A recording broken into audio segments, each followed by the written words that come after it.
Characterisation Varada Bhattathiripad. ആ cinema കണ്ടവർക്കറിയാം, അതൊരു വളരെ ഒരു എന്താണ് ഫൺ ലവിങ്, ഭയങ്കര ഔട്ട് ഗോയിങ് ആയിട്ടുള്ള ഒരു ബഞ്ച് ഓഫ് ഗേൾസ്, ആജേഴ്സ് ആണ് അവർ. അവരുടെ കഥ പറഞ്ഞിരുന്നതാണ്. അവരൊരു ട്രാപ്പിൽ പെടുന്നതും, ഒരു മർഡർ ട്രാപ്പിനകത്ത് പെടുന്നതും, പിന്നെ അതിനകത്ത് നിന്ന് അവരെങ്ങനെ എസ്കേപ്പ് ചെയ്ത് വരുന്നു എന്നുള്ളതാണ് സിനിമ. അതിനകത്ത് വളരെ പാർട്ടി ആനിമൽസായിട്ട് എപ്പോഴും അടിച്ചു പൊളിച്ച് അർമാദിച്ച് നടക്കുന്ന ഒരു കുട്ടിയായിട്ടായിരുന്നു. അതിനകത്ത് എനിക്ക് എന്താ പറയുക, ഇതൊരു ഡേ ടു ഡേ ലൈഫ് മാതിരിയായിരുന്നു. അല്ലാതെ വളരെ വേറൊരു ഒരു കൊച്ചിയിൽ ജീവിക്കുന്ന ഒരു കുട്ടിയായിട്ട് തന്നെയായിരുന്നു ആ സിനിമയിലും. അപ്പോൾ വളരെ വ്യത്യാസമൊന്നും ഉണ്ടായിരുന്നു. റെഡ് ചില്ലീസിൽ തന്നെയായിരുന്നു.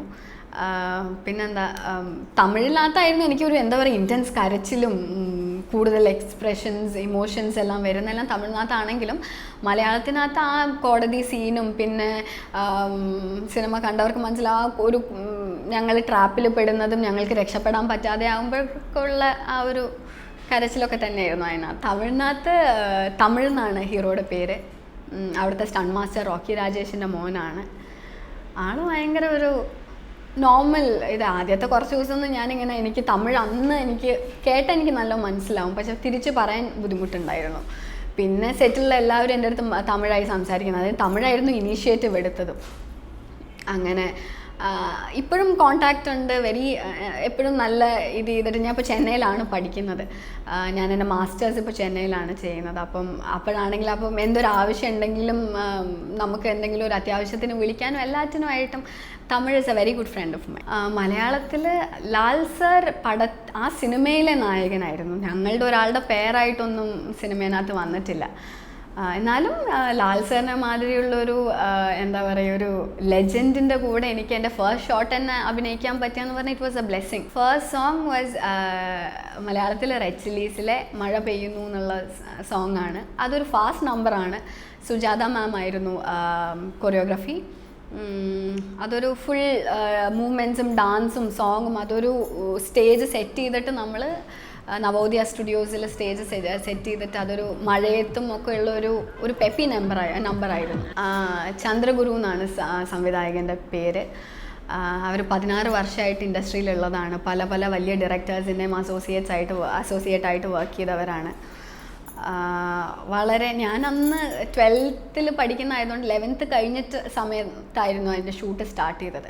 അതുകൊണ്ട് തന്നെ വളരെ എന്നെ പാപ്പ ഒരു കുഞ്ഞു കുട്ടീനെ മാതിരി തന്നെയായിരുന്നു. സെറ്റിലേ ഞാനാണ് കുഞ്ഞു കുട്ടി ഉണ്ടായിരുന്നത്. അപ്പം ഇപ്പോഴും ഫോൺ വിളിച്ചു കഴിഞ്ഞാൽ പാപ്പ തന്നെയാണ് സംസാരിക്കുന്നത്. വളരെ എന്തൊരു സീനും വളരെ കാര്യമായിട്ട് ഇപ്പോൾ ഒരു സീനാണെങ്കിൽ അതിൻ്റെ എല്ലാ ലൂപ്പ് ഹോൾസും പറഞ്ഞു തന്നിട്ട് നമുക്ക് ഫുൾ മനസ്സിലാക്കിപ്പിച്ച് സീൻ എടുക്കുന്ന ഒരു വ്യക്തിയാണ്. റെഡ് ചില്ലീസാണ് ഇറങ്ങിയ അന്ന് രാത്രി ഞങ്ങൾ സെക്കൻഡ് ഷോയ്ക്ക് ഞങ്ങൾ ഫാമിലിയായിട്ട് അമ്മയും അച്ഛനും അനിയൻ്റെയും കൂടെയാണ് സിനിമ പോയി കണ്ടത്. നല്ല എക്സ്പീരിയൻസ് ആയിരുന്നു.